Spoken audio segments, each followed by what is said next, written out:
자, 지난 시간에 이어서 권리와 의무 관계입니다. 법률 관계는 권리 의무 관계로 나타난다. 또는 권리 의무 관계가 법률 관계다. 민사적으로요. 그럼 권리라고 하는 것은 법이 인정하는 힘입니다. 법적으로 여러분들이 계약을 했을 때 어떤 권리를 갖게 되고요. 또 상대방에게는 반대로 어떤 의무를 부담하는가. 당연히 의무는 권리에 대응하는 의무죠. 자, 우리 민법상 앞으로 권리 의무를 이제 내용에 들어가면 배우게 되는데 우선 권리 의무의 관계를 보십시오. 두 번째, 권리만 있고 의무가 없는 경우도 있습니다. 자, 무슨 취소권, 추인권, 해제, 동의, 철회 이런 형성권, 우리가 이제 바로 권리 내용의 분류에 들어가면 형성권은 권리만 있고 의무는 없습니다. 반대로 의무만 있고 권리가 없는 경우도 있습니다. 법인에, 우리 법인편에 가면 법인 이사나 청산인이 무슨 법인 사무에 대해서 보고하고 신고하고 등기해야 될 의무 또는 책임 제한 능력자, 보통은 아주 어린 미성년자에게 감독자들, 친권자들은 미성년자를 감독해야 될 의무가 있고 이런 감독 의무를 잘못하게 되면 책임을 져야 됩니다. 이런 경우는 의무만 있고 그에 대응하는 권리가 없는 경우이죠. 자, 권리 의무는 동전의 양면과 같습니다. 권리가 있다면 의무가 있고 의무가 있다면 권리가 있겠지만 권리만 있고 의무가 없는 경우, 의무만 있고 권리가 없는 경우도 있고요. 또 하나, 권리인 동시에 의무인 경우가 있습니다. 대표적인 미성년자에 대한 부모, 친권자인 부모는 친권. 자, 여러분 미성년자에게 미성년의 자에게 친권자가 친권이라는 권리를 갖고도 있고 이 친권 속에는 부모가 미성년자를 보호해야 될 의무도 포함되어 있죠. 그래서 이 친권은 권리인 동시에 의무이다. 그런 뜻입니다. 이건 권리 의무가 이런 관계에 있다는 것만 아시면 되고 이제 권리 내용에 의한 분류부터 권리의 분류입니다. 결론적으로 권리의 분류를 전체적으로 쭉 설명과 함께 내용을 읽으시고 제일 중요한 게 나중에 형성권 시험에 그 다음 페이지에 나오는 형성권을 가장 많이 시험에서 묻게 됩니다. 형성권 중심으로 알아두시고요. 자, 첫 번째 3번입니다. 권리 내용에 따라 분류하면요. 권리의 내용에 따라 인격권은 여러분 자신에 대해서 갖는 권리입니다. 권리자가 권리자 자신에 대해서 갖는 권리. 자, 생명권. 여러분에 대한 생명권, 신체권, 자유권, 명예, 정조권을 갖고 있는데 만약에 여러분의 생명이나 특히 신체를 누가 침해하면 당연히 그에 따른 손해배상을 청구할 수가 있죠. 그래서 이 인격권은 여러분이 여러분 자신에 대해서 갖는 권리다. 그런 뜻이고요. 재산권 하면 자, 물권과 준물권, 채권 이렇게 분류하는데 재산권 하면 우리가 이제 민법에서 배우는 대표적인 물권이죠. 대표적인 권리죠. 첫 번째 물권입니다. 여러분 소개했다시피 여러분 사람과 물건의 관계입니다. 여러분 책, 여러분 집, 여러분 땅에 대해서 갖는 자 8종류의 물권 있죠. 물권법에서 배우는 정유권부터 소유권, 용익 물권으로서 지상권, 지역권, 전세권, 담보 물권으로서 유치권, 질권, 저당권 8종류가 있습니다. 바로 여러분 교재에 보면 이 8종류의 물권을 제가 전체적으로 그 분류를 해드렸습니다만은 그 박스 안에 있죠. 교재 박스 안에. 근데 이 분류는 물권법에서 가서 배우니까 아직 우리가 이제 초기고 해서 물권에는 8종류의 물권이 있다. 이렇게만 알고 계시면 됩니다. 그리고 준물권입니다. 그럼 준물권이 뭐냐? 준은 물권에 준해서 물권인데 민법에 규정된 8종류의 물권이 아니고요. 자, 물권에 준해서 지급 인정되는 권리입니다. 가장 대표적인 광업권. 여러분 땅에 있는 광물은 여러분 것이 아닙니다. 국유입니다. 그럼 그 광업권은 광물을 채취할 수 있는 권리죠. 이게 물권입니다. 그리고 어업권은 바다에서 어민들이 어업 허가 면허를 받아서 고기를 잡을 수 있는 권한이죠. 그리고 무체재산권입니다. 발명품에 대해서 가지는 특허권. 자, 이 특허권은 여러분 무슨 발명을 했을 때 그 특허를 받으면 발명품에 대해서 독점적 특허권을 가지게 되죠. 이런 광물을 채취할 수 있는 광업권, 고기를 잡을 수 있는 어업권, 발명품에 대해서 가지는 특허권 같은 것을 준 물권 또는 특허권을 다른 말로 무체, 어떤 유기체가 없는 그 특허 발명품에 대해서 가진다 해서 무체 재산권이라고 하죠. 자, 이것은 준이라는 말은 물권에 준해서 또는 물권으로 인정이 됩니다. 그래서 준물권이라고 합니다. 자, 물권법에서 8종류의 물권 중심으로 배우고 준물권은 물권에 준해서 취급된다는 것만 아시고 그 내용을 묻는 건 없습니다. 채권 보십시오. 3번에. 자, 특정인 채권자라는 사람이 다른 특정인 채무자라는 사람에 대해서 가지는 권리죠. 잘 아시는 여러분이 누구에게 돈 100만 원을 빌려주었다면 빌려준 사람이 채권자, 돈을 빌려간 사람이 채무자 아닙니까? 그건 채권 채무 관계를 서로 갖게 되는데 사람과 사람의 관계에서 인정되는 권리가 채권입니다. 이 중에 우리가 민법 총칙 다음에 물권법에 가면 2편 물권에 대해서 그리고 3편 채권법에 가면 채권에 대해서 이제 상세하게 배우게 되죠. 여기서는 권리 분류로 재산권에는 물권, 준물권, 채권이 있다. 이렇게 분류하시면 됩니다. 세 번째, 가족권 또는 신분권이라고 하는데요. 가족법상의 권리입니다. 이분 잘 아시는 가족법에 보면 부부나 친족 간에 가지는 권리인데 우리가 이제 시험 범위에 들어가지 않지만 친족 관계에서 가지는 권리가 친족권, 친족 관계에서 여러 가지 권리. 상속권 있죠. 여러분 부모님이 돌아가시면 상속인으로서 여러분이 상속받을 수 있는 권리. 당연하죠. 상속권. 이에 대해서 민법 친족법 상속법이 있습니다. 우리 주택관리자 시험 범위에는 들어가지 않기 때문에 가족권에는 친족권, 상속권이 있다. 이렇게 아시면 되고 이건 일신전속적 권리다. 일신전속적이라는 것은 아까 인격권과 마찬가지로 여러분 본인만이 나만이 일신적으로 나만이 가질 수 있는 권리다. 그런 뜻입니다. 그리고 사원권입니다.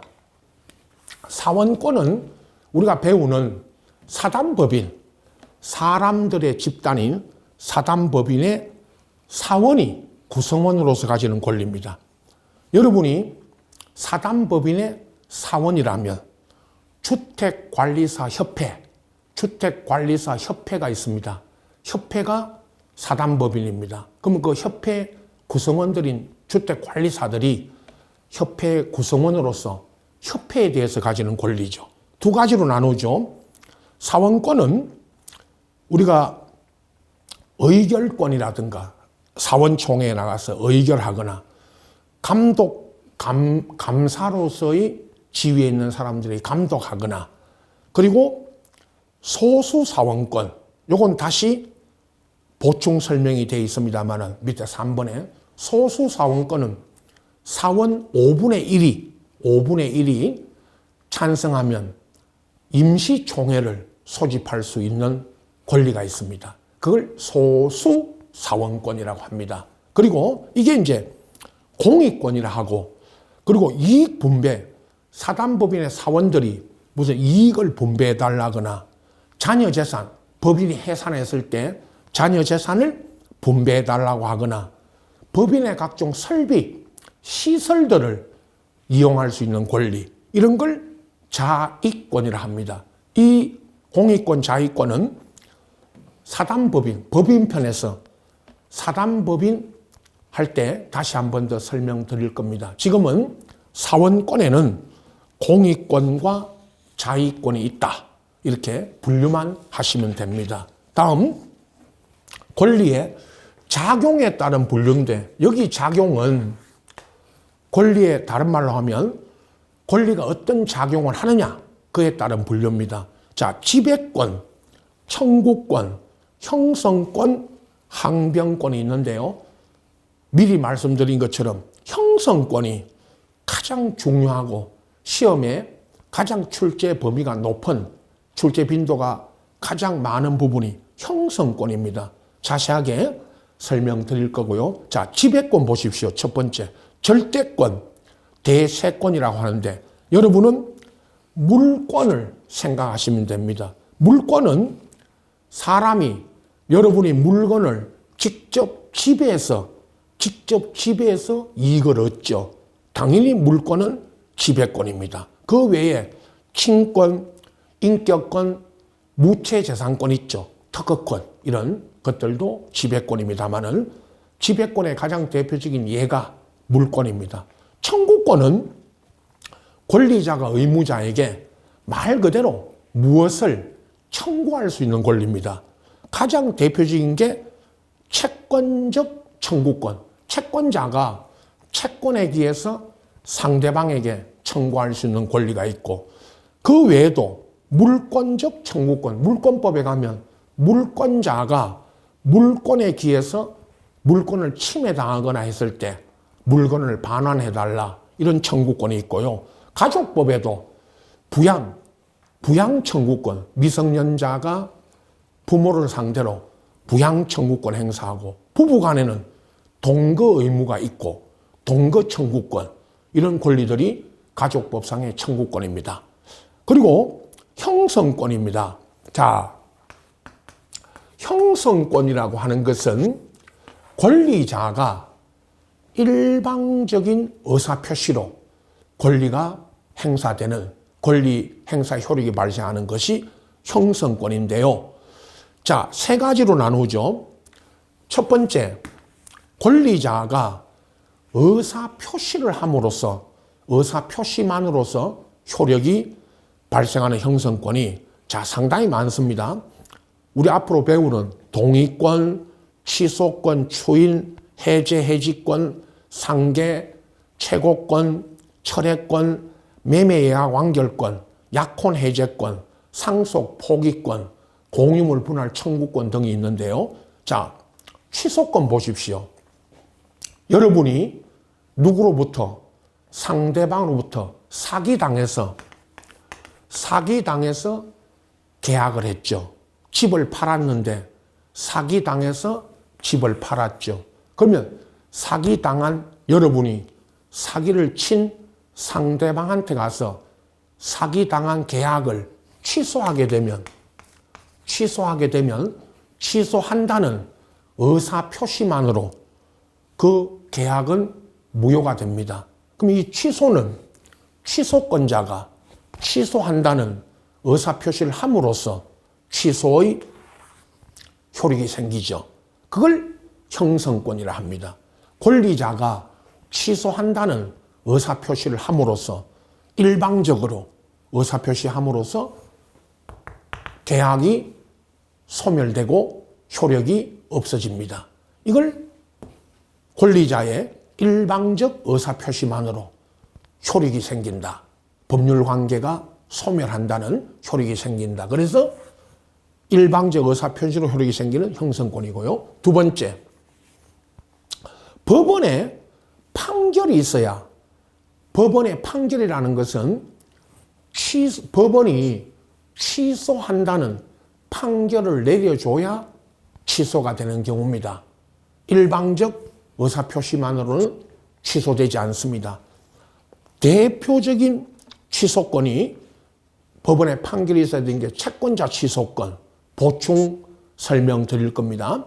채권자 취소권, 친생 부인, 자기의 친생자가 아니라는 친생자 부인권, 그리고 재판상 이혼, 입양 취소, 재판상 파양, 파양은 입양을 파기하는 겁니다. 입양을 파기하는 거요. 그리고 혼인 취소권 등이 있는데 시험에서 채권자 취소권을 가장 많이 묻게 되고요. 나머지는 가족법상의 권리이기 때문에 참고로만 하십시오. 자, 채권자 취소권 보십시오. 채권자가 채무자의 재산 도피, 우리가 앞으로 여러 채권자 취소권 자체도 배우겠지만 채권법에서 민법 총칙에서도 채권자가 채무자의 재산 도피, 반대로 채무자가 채권자의 강제 집행을 면하려고 자기 유일한 재산을 다른 사람에게 빼돌리는 겁니다. 재산 도피, 통정 허위 표시 등으로 재산을 빼돌리는데 그거를 채무자에 의한 채권자의 사해, 해한다. 그래서 사해 행위라고 하는데요. 그럼 채무자의 재산 도피를 채권자가 취소하려면 이건 방금 앞에 1번처럼 취소한다는 의사표시만으로는 취소가 안 됩니다. 소송을 제기해야 됩니다. 채권자 취소권에서 우리가 배우게 되는데 채권자가 소송을 제기해서 법원에서 채권자의 강제 집행을 면할 목적으로 채무자가 재산을 도피했다, 빼돌렸다는 게 인정이 되면, 법원이 인정하면 취소 판결을 내려줍니다. 이 취소 판결을 받아야만 취소가 되는 것입니다. 다시 말하면 여러분이 사기당해서 계약을 했다면 그건 상대방에게 취소한다는 의사표시만으로 취소가 되지만 채권자 취소는 여러분이 채권자로서 채무자가 재산을 빼돌리는 행위를 발견하면 취소한다고 해서는 취소되지 않습니다. 소송을 해서 법원에서 취소하라는 판결을 받아야만 취소가 되는 겁니다. 가장 대표적인 시험에 가장 많이 나오는 법원에 판결이 있어야 또는 재판상으로 행사되어야 하는 형성권을 물으면 채권자 취소권이 답으로 나오게 됩니다. 자, 세 번째, 민법상 청구권이라 불리나 청구권이라는 말이 붙어 있지만 이게 청구권이 아니고요. 형성권들인 경우가 대단히 많습니다. 보십시오. 지상권에 가면 아직 다 안 배웠지만 지상권에 가면 지상물 매수 청구, 지료 정감 청구, 지료를 올려달라 내려달라 청구권, 지상권 소멸 청구권, 그리고 전세권에 가면 전세금 증감 청구, 전세금 올려달라 내려달라, 그리고 전세권 소멸 청구, 그리고 부속물, 이 부속물 매수는 전세권 등에도 있지만 임대차에 가면 부속물 매수 청구권이 있고, 그리고 공유물 분할, 공유물을 여러분이 갖고 있다가 분할 청구를 하면 분할 효과가 이제 분할을 협의해서 분할하거나 아니면 협의 안 되면 재판으로 분할하게 되겠지만 이것들은 이 권리들은 청구권이라고 말은 무슨 청구권이라고 돼 있지만 이게 청구권이 아니고 형성권이다. 여러분, 자, 아직 배우지 않았지만 민법에 이제 권리 분류해서 소개만 합니다. 여러분, 지조나 전세금을 보십시오. 여러분이 전세권자나 전세권 설정자일 때 전세금을 올려달라, 내려달라. 물론 대부분 집주인들이 전세금을 올려달라 그런 게 대부분이겠지만 요즘 같이 이렇게 어려운 상황에서는 전세금을 내려달라, 증감, 내려달라고도 청구합니다. 그러면 자, 법적으로 보십시오. 전세금을 1억이었던 전세금을 1억 1,000만 원 올려달라고 청구하면 1,000만 원을 올려줘야 됩니다.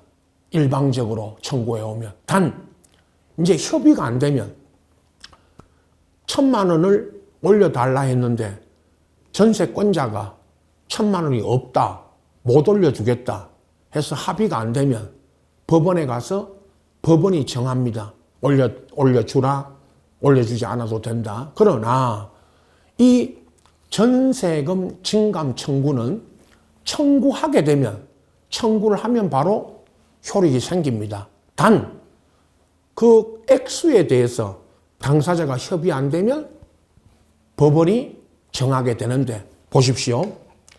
전세금 증감 청구가 여러분 1월 달에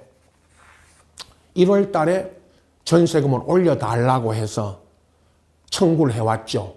그러면 올려줘야 됩니다. 단 당사자 협의가 안 돼서 법원에 가서 재판을 했더니 재판 결과가 3월에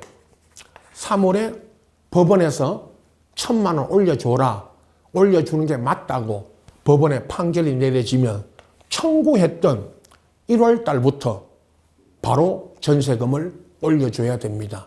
그럼 이건 합의가 안 돼서 법원에 재판을 받는 거지만 효력은 전세금을 올려달라고 청구했던 그 효력은 바로 1월부터 효력이 생기는 겁니다. 그래서 이 청구권들은, 자, 결론은 앞으로 좀 더 배워야 되겠지만 여기 정리해드린 이 권리들은 청구권이라는 말이 붙어 있지만 이게 실질은 청구권이 아니고 형성권이다. 자, 이 부분도 시험에 자주 출제됩니다.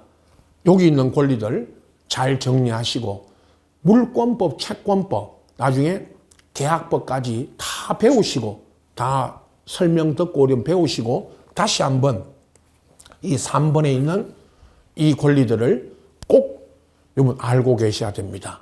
이 권리들 설명할 때 제가 물권법, 채권법에 가서 여기 적어진 이 권리들을 설명할 때 이건 민법 총칙에서 말씀드린 것처럼 청구권이라는 말이 붙어 있지만 이건 청구권이 아니고 형성권입니다 라고 말씀드릴 겁니다.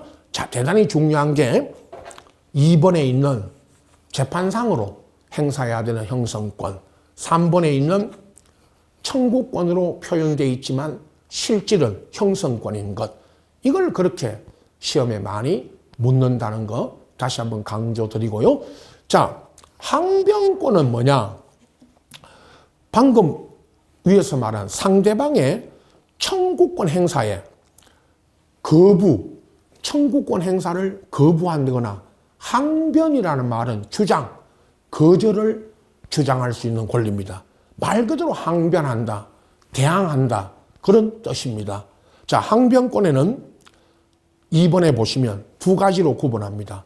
항변권에는 보증인의 최고 금색의 항변권, 요건 나중에 보증계약 할 때 배우고요. 동시이행의 항변권, 요건 동시에 이행하자고 항변하는 권리입니다. 이건 영기적 항변권이고요.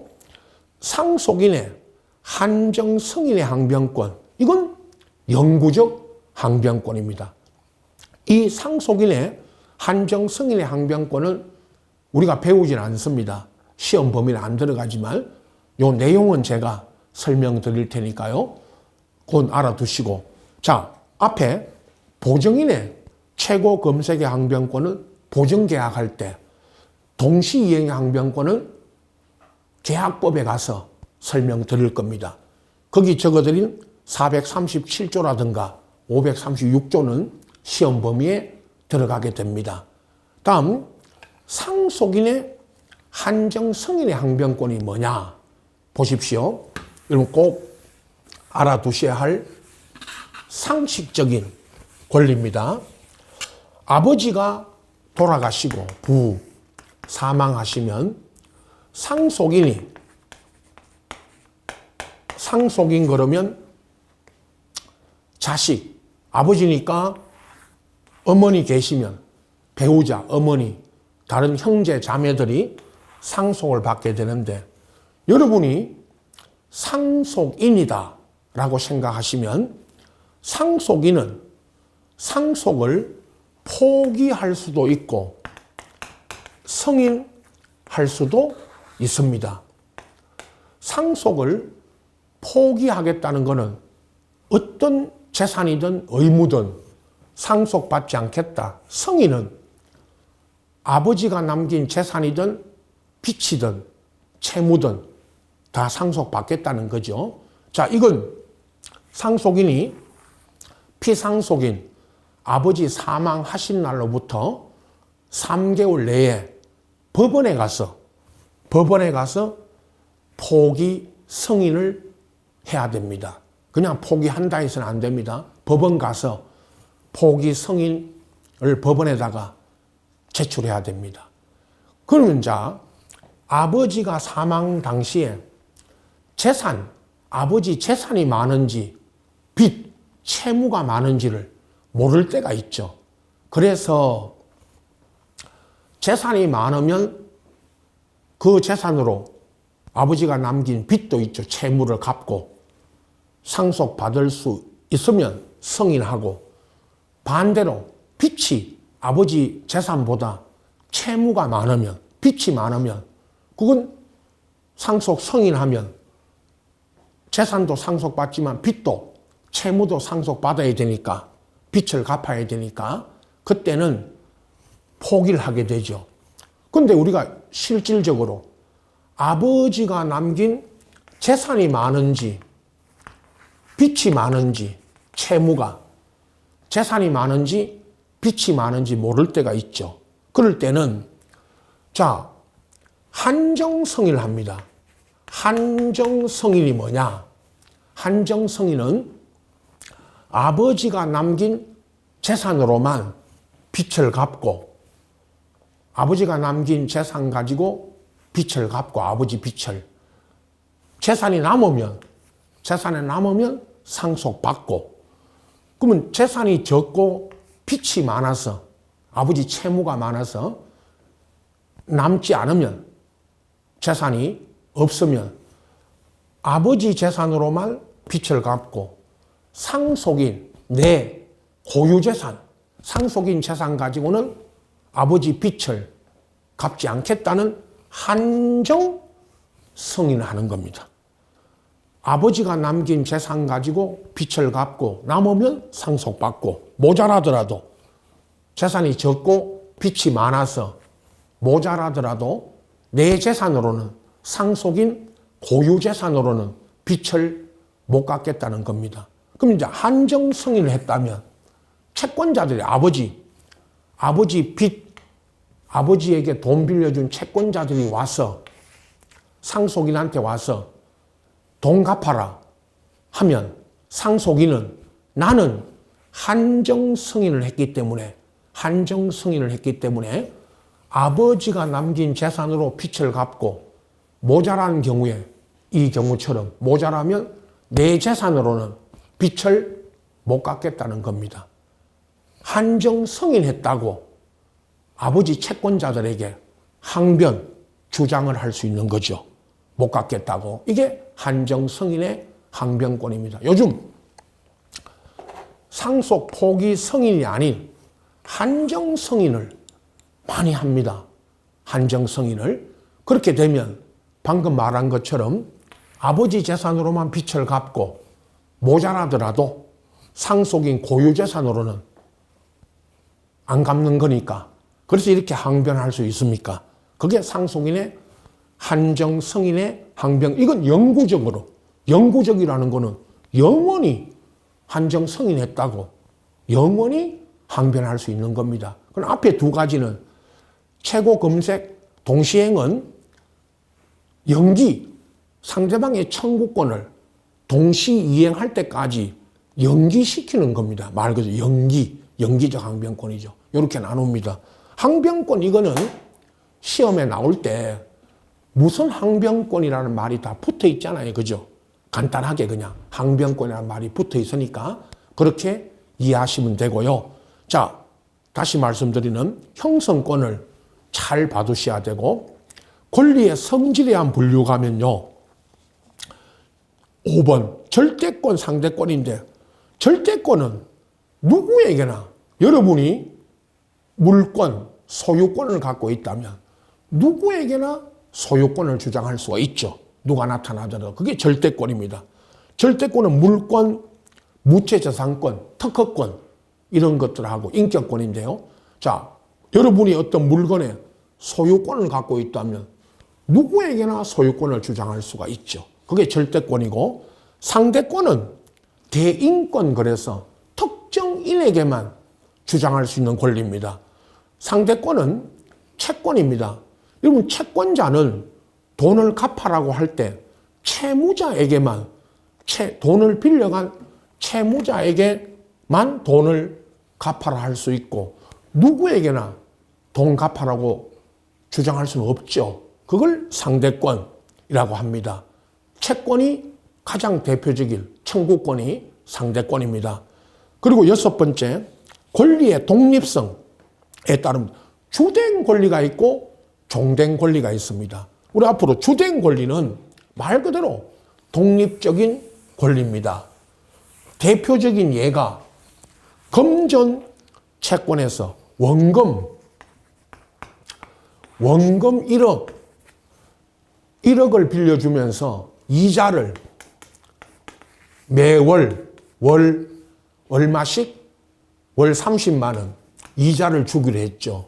그러면요 1억의 원금 빌려준 돈 1억의 원금 채권이 주된 채권, 이자 채권이 종된 채권이다. 그 뜻이죠. 종된 권리 보십시오.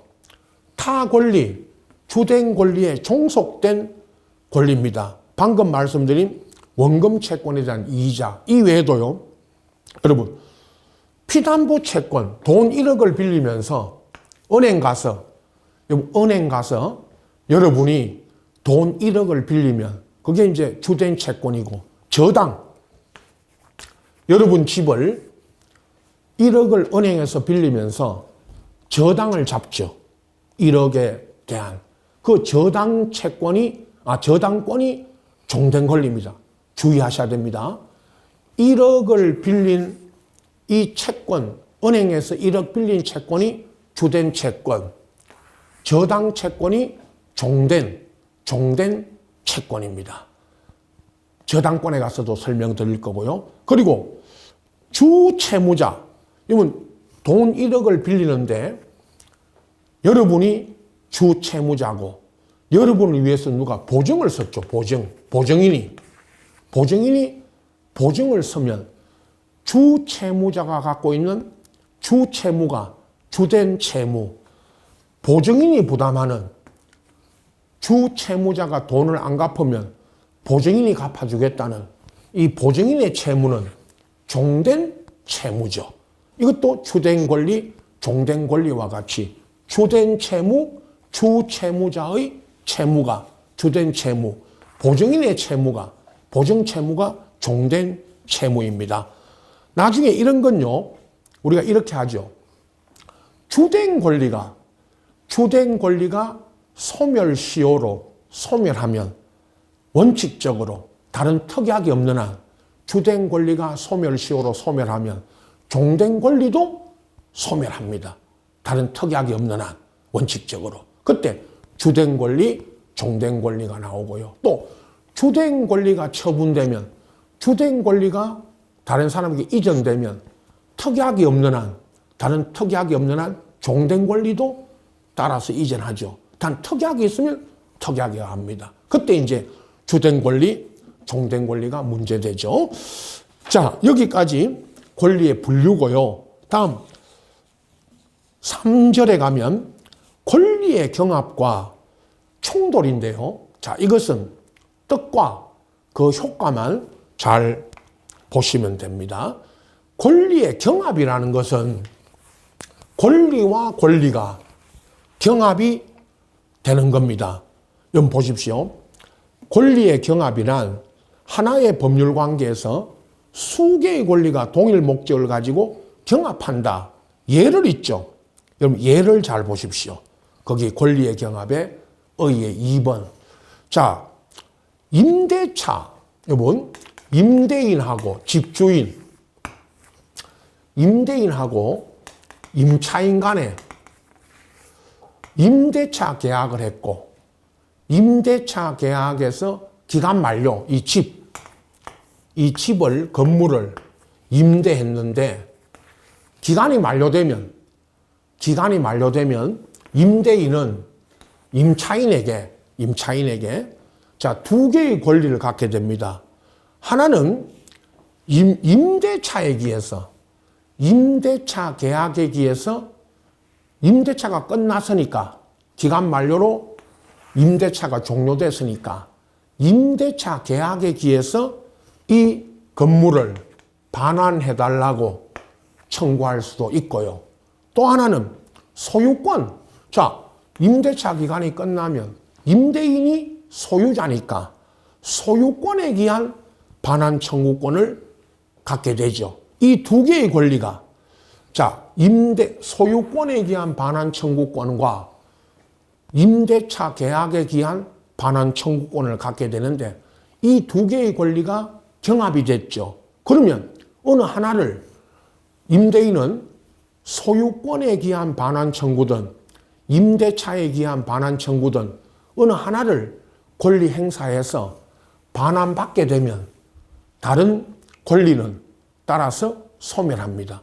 임대차에 기해서 반환받으면 소유권에 기한 반환 청구권은 소멸하게 되고 소유권에 따라 반환받게 되면 임대차에 기한 반환 청구권은 당연히 자동 소멸하겠죠. 그게 권리의 경합이고 이건 임대인이 선택, 이 두 개의 권리를 모두 다 갖고 있기 때문에 선택해서 행사할 수가 있겠죠. 그게 권리의 경합입니다. 법규의 경합은 뭐냐? 법 규정이 경합이 되는 겁니다. 자, 법규의 경합 그러면요, 여러분 가장 대표적인 게 이제 착오에 의한 의사표시와 물건 하자 담보 책임의 문제, 그리고 선량한 관리자의 주의 의무와 자기 재산과 동일한 주의 의무가 서로 경합하는 이런 경우가 있는데 가장 대표적인 예가 여러분이 을입니다. 이번에는 을이 갑으로부터 무슨 물건을 하나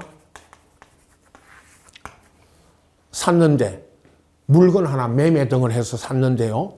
이 물건이 갑은 착오로 이 물건을 샀고요. 그럼 착오로 물건을 잘못 샀다면 취소할 수 있고, 다음 하자 있는 물건을 샀죠. 착오로 샀지만 을이 갑으로부터 물건 살 때 착오로 샀지만 하자 있는 물건을 샀다면 하자 담보 책임을 물을 수가 있습니다. 그러면 이 경우에는 착오로 물건을 사서 취소할 수 있다는 이 민법의 규정과 하자 담보 책임, 물건에 하자가 있으면 담보 책임을 물을 수 있는 이 규정이 서로 경합이 됐죠. 그러면 이 중에 이걸 다 행사할 수 있는 게 아니라 이 경우는 착오로 인한 취소 규정은 적용되지 않고 하자 담보 책임에 관한 규정만 이게 우선하니까 하자 담보 책임에 관한 규정이 우선하니까 이 책임만 물을 수 있다. 이렇게 해석을 합니다. 그럼 자, 착오에 관한 규정과 하자 담보 책임에 관한 규정이 경합되면 하자 담보 책임이 우선합니다. 착오에 관한 규정은 적용이 배제되죠.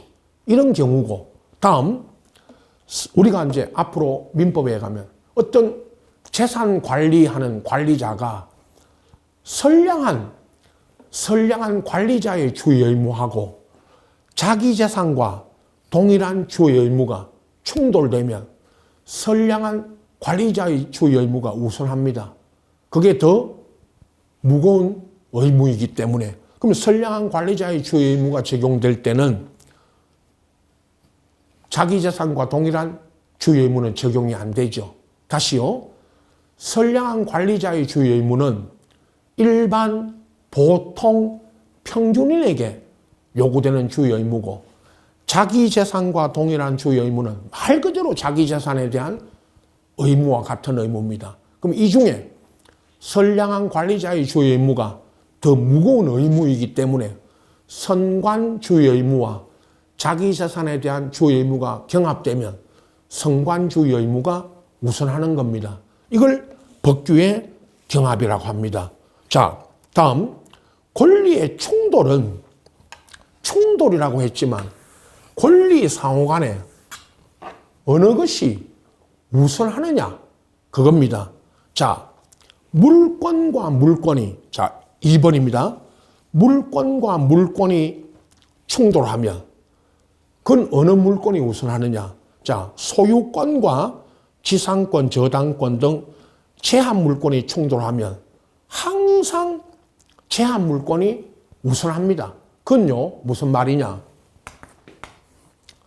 자, 이 건물에 소유권이 있고, 소유권은 갑이고, 소유자는 갑이고, 이 건물에 전세권자가 을이면, 전세권을 을이 갖고 있으면, 소유자가 전세권자 을에게 전세권을 설정해 주었다면, 전세권자가 소유자보다 우선하여 이 건물을 사용, 수익하게 되잖아요. 그러면 소유권과 전세권이 충돌하면 누가 우선합니까? 누가 우선 저 건물을 사용, 수익합니까? 전세권자가 사용, 수익을 먼저 하는 거죠. 그걸 말합니다. 다음 2번, 동그라미 2번에 제한물권 상호 간에 전세권하고 이 집에, 저 보세요. 저 집에 누가 전세권이 설정되고 다음 저당이 들어오면 저당권, 이 병이 저 건물에 전세권하고 저당권이 설정되어 있으면 이 전세권, 저당권 간에는 누가 우선합니까? 먼저 성립했다는 거는 먼저 등기한 사람.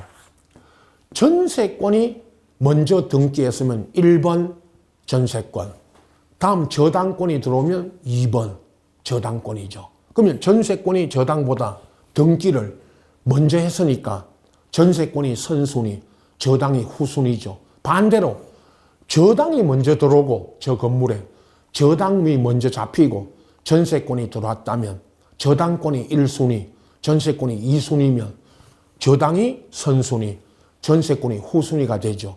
등기한 순서, 먼저 등기한 물건이 제한물권 상호 간에는 먼저 등기한 물건이 우선하는 겁니다. 그것은 경매가 됐을 때 저 집이 경매라는 거는 저 집에 경매가 들어오면 1번이 먼저 배당 받고 돈을 받고 2번이 배당받죠. 그 배당 순서를 정하는 것입니다. 그게 권리의 충돌 또는 권리사항 간의 우선권의 문제입니다. 3번입니다. 물권과 채권 간에는, 여러분, 물권과 채권 간에는 원칙이 물권이 채권에 우선합니다. 물권이 채권에. 단 예외가 있습니다. 다만 등기된 부동산 임차권이나 부동산 임차권이 등기가 되어 있거나 주택임대차보호법에 대항력을 갖춘 임차권이나 아니면 가등기, 어떤 집에 어떤 건물에 가등기가 쳐져 있으면 소유권 이전받기 전에 미리 가등기를 쳤다면 그런 가등기된 채권은 채권이지만 자, 이 권리 순위를 정할 때 물권은 등기된 순위, 채권은 이 등기된 임차권 등기 순서 그리고 대항력을 언제 갖췄느냐의 그 순위 그걸 가지고 물권 채권 간의 우열을 순위를 정하니까 다시요. 물권과 채권 간에는 물권이 우선하지만 예외적으로 등기된 임차권이나 대항력 갖춘 주택임차권이나 가등기가 되어 있으면 가등기한 순서에 따라 물권과 순위를 정하니까 이런 경우는 예외가 되죠. 채권사후관입니다. 채권사후관에는 그 우선권이 없습니다. 우선권이 없다는 것은 채권자가 여러 명이면 먼저 행사라는 것은 먼저 청구해서 돈을 받아가면 그 채권이 우선하는 겁니다. 다시 말씀드리면 한 사람의 채무자에게 갑이라는 채무자에게 여러 명이 A, B, C 여러 명이 채권을 갖고 있으면 A가 갑에게 1억 빌려주고 B는 5천만 원, C는 3천만 원을 빌려줬죠. 돈을. 그러면 먼저 돈을 빌려준 사람이 우선하는 게 아닙니다. 먼저 권리 행사해서 A, B, C는 누가 먼저 권리 행사해서 먼저 받아가느냐. 돈을 먼저 받아가면 그 권리가 여러분 우선하고 채권자끼리는 먼저 돈을 빌려줬다고 내가 먼저 받아가야 된다. 그건 우선권이 없는 겁니다. 그걸 다른 말로 먼저 권리 행사해서 돈을 변제받아가면 권리가 소멸하니까 선행주의, 먼저 권리 행사하면 됩니다. 채권자끼리는 우선권이 없다라는 겁니다. 그게 채권사후관의 순위입니다. 이 부분도 여러분 권리의 경합이 뭐다, 법규의 경합이 뭐다, 특히 권리 충돌 이 부분은 나중에 제가 물권법에 가면 물권과 물권과 채권 이 관계는 어떻게 되는지를 각각의 규정에서 설명드리겠지만 권리의 충돌이 뭐고 어느 권리가 우선하는지 이렇게 정리하시면 됩니다. 다음 대단히 중요한 2장 4절에 권리 행사와 의무의 이행입니다. 자, 다음 시간으로 넘기겠지만 신의 성실의 원칙, 여러분 두 번째 예상 문제입니다. 오늘 수업한 첫 번째 예상 문제가 민법 1조 민법의 법원이고요. 두 번째 예상 문제가 신의칙입니다. 민법 2조에 권리 행사와 의무 이행은 신의에 쫓아 성실히 해야 된다. 2항에 권리는 남용하지 못한다. 권리 남용 금지의 원칙인데요. 이 규정들이 시험에 항상 한 문제 나오는데 민법 2조는 간단합니다. 판례. 어떤 경우에 신의칙 위반이냐 아니냐라고 하는 판례. 나중에 그 각각의 파생 원칙들 설명드리면서 내용과 맨 끝에 가면 최근에 나온 기출 문제에서 등장했던 판례들을 다시 한번 정리해 드릴 텐데, 자, 다음 시간에 신의칙, 권리행사 의무 이행부터 이어서 가겠습니다만은 신의 성실의 원칙과 그 판례가 대단히 중요하다는 말씀 마지막으로 드리고, 다음 주 첫 시간에 신의 성실의 원칙부터 이어서 하겠습니다. 자, 오늘 강의는 여기까지 해서 마치겠습니다. 자, 수고하셨습니다.